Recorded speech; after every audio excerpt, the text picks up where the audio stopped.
पहाड़ों में लगातार हो रही बारिश ने मुसीबतें पैदा कर दी। शिमला में कई गाड़ियों के ऊपर एक साथ पेड़ गिरे। वहां तेज बारिश होने की वजह से मिट्टी कमजोर हो गई।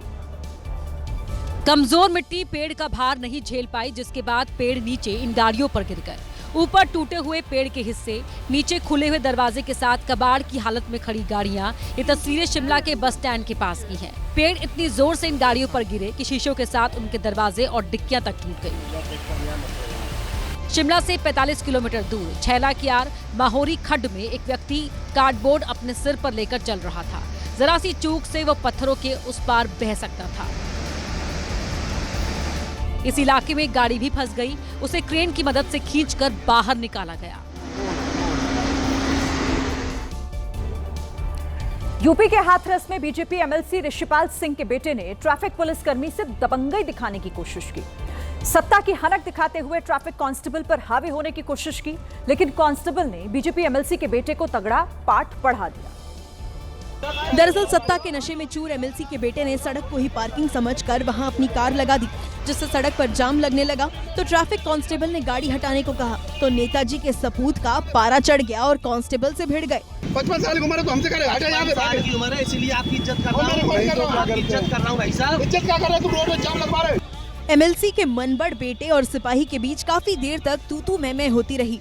इस दौरान मौके पर पहुंचे कई पुलिसकर्मियों ने मामला शांत कराने की कोशिश की, लेकिन एमएलसी के बेटे ने वहां से जाने के बजाय पुलिसकर्मियों पर सरकार को बदनाम करने के आरोप लगाने शुरू कर दिए। पूरी सरकार को बदनाम कर दिया है। रोड में जाम लगवाओ और कोई कर हटा, बदनाम कर दिया है।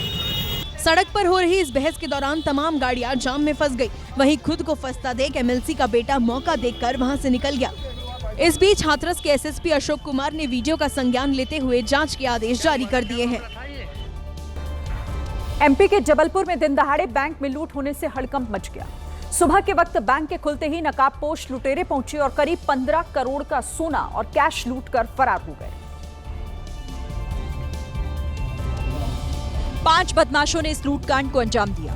1, 2, 3, 4 और ये 5।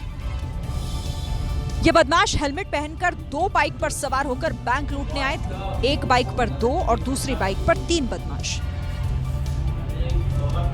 पांचों बैंक में दाखिल हुए और तुरंत खितौला स्थित इसाफ माइक्रो फाइनेंस बैंक के कर्मचारियों और ग्राहकों को बाथरूम में बंद किया।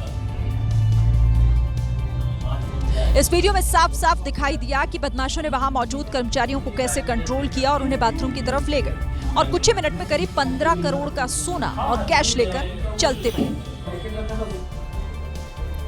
मशहूर अभिनेत्री और समाजवादी पार्टी की सांसद जया बच्चन ने एक बार फिर से अपना आपा खो दिया और एक व्यक्ति को जोर का धक्का दे दिया। वहां मौजूद लोगों के कैमरे में यह पूरी घटना रिकॉर्ड हो गई और वीडियो वायरल भी हो गया। जिस व्यक्ति को जया बच्चन ने धक्का दिया वो उनके साथ सेल्फी लेने की कोशिश कर रहा था।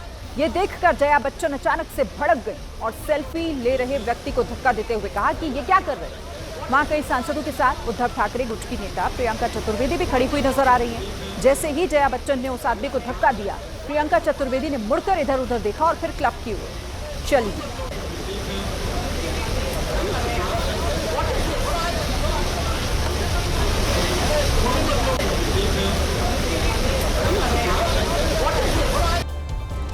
महाराष्ट्र के सीएम देवेंद्र फडणवीस ने नवी मुंबई में देश के प्रमुख कंटेनर बंदरगाह जवाहरलाल नेहरू पोर्ट के नवनिर्मित भारत मुंबई कंटेनर टर्मिनल के दूसरे फेज का निरीक्षण किया। इस मौके पर सिंगापुर के डिप्टी पीएम और उद्योग मंत्री गान किम योंग और सिंगापुर के परिवहन मंत्री जेफरी सियो मौजूद रहे। सीएम देवेंद्र फडणवीस ने कहा कि बंदरगाह के विकास से महाराष्ट्र और सिंगापुर के बीच व्यापार बढ़ेगा, दोनों देशों के संबंध और गहरे होंगे। फडणवीस ने कहा कि सिंगापुर के उप प्रधानमंत्री और उद्योग मंत्री का स्वागत करना हमारे लिए सम्मान की बात है। आपको बता दें कि सिंगापुर की कंपनी पीएसए ने इस कंटेनर टर्मिनल को बनाया है, जिसका जल्द उद्घाटन होगा।